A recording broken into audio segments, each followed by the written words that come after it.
Hello everyone. Today we are going to talk about the PECARN rules for pediatric head trauma. In general, kids really scare me, and kids with head injuries scare me even more, so I'm very thankful that we have an evidence-based way of evaluating their injuries and seeing if they need more advanced imaging. PECARN stands for Pediatric Emergency Care Applied Research Network, and they do a lot of really high-quality research in pediatric emergency medicine. And the PECARN rules are no exception. There are actually two different algorithms, one for kids less than 2 years old and one for kids greater than 2 years old. So we're going to go through both rules simultaneously so that we can sort of take a look side by side. So in kids younger than 2 years old, you automatically get a head CT as recommended by the PECARN rule if you have altered mental status, a GCS of less than 15, or a palpable skull fracture. If you're greater than 2 years old, you get a head CT if you have altered mental status, a GCS of less than 15, or signs of a basilar skull fracture. In either case, if you have none of these, you move on to the next step. So the next step in the algorithm for kids younger than 2, if they have a loss of consciousness for greater than 5 seconds, a non-frontal hematoma, if they're just acting weird, or if they have a severe mechanism, you're going to consider observation versus a head CT. In kids older than 2 years old, if they have a history of a loss of consciousness, history of vomiting, severe headache, or again, severe mechanism, you're going to consider observation versus a head CT. And this seems pretty vague to me, but there are a couple of factors listed in a lot of places that can influence your decision. This includes physician experience, of which I don't have much, so I would absolutely be relying on attendings to help me in that decision.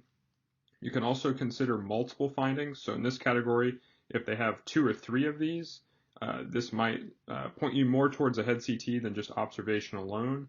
Or if while they're in your emergency department, they start to get worse and they develop more signs or symptoms in this category.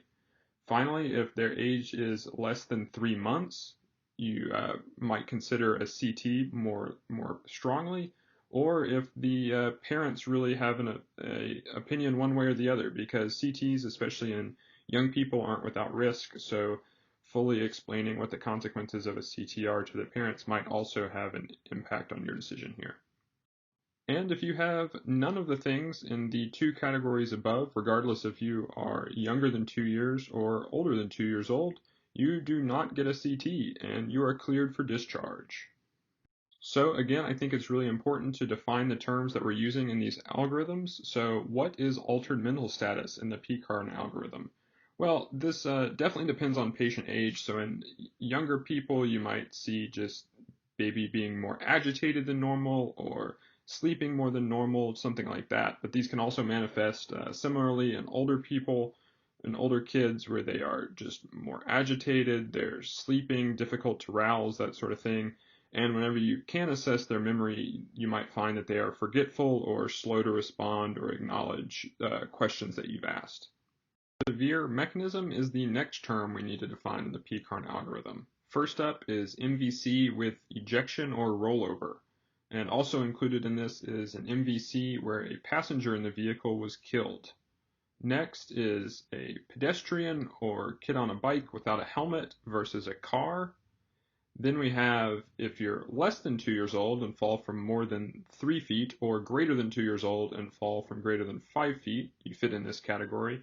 And finally, if you are hit in the head by a high energy object, and to me this means an object that is going really fast or an object that's really heavy. Because this is an evidence-based and validated algorithm, we can assess the level of evidence for the PECARN head trauma rule, and it is level 1. This means it's accurate, can impact decision-making, outcomes, and costs. So this is something you should be familiar with if you're working in an ED where you're seeing kids, or if you're doing shifts in a dedicated pediatric ED, because this should probably be part of your presentation and part of your thought process whenever you're working up kids who have head trauma. So like I said, the PECARN algorithm for pediatric head trauma is really important. It is the sibling to the Canadian rules and the Nexus criteria that we also have a video on. Those are for adults. This is validated in kids, so whenever you're working pediatric shifts, you should be thinking this direction.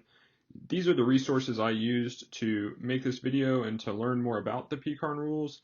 I really enjoyed this algorithm that I used in this video, which was done by Ally EM in coordination with PECARN itself and with Canadian EM. So I really appreciate them making that diagram. I want to give them all the credit for that. And if you want to learn more about these, MRAP has a lot of resources so that you can really broaden your knowledge base.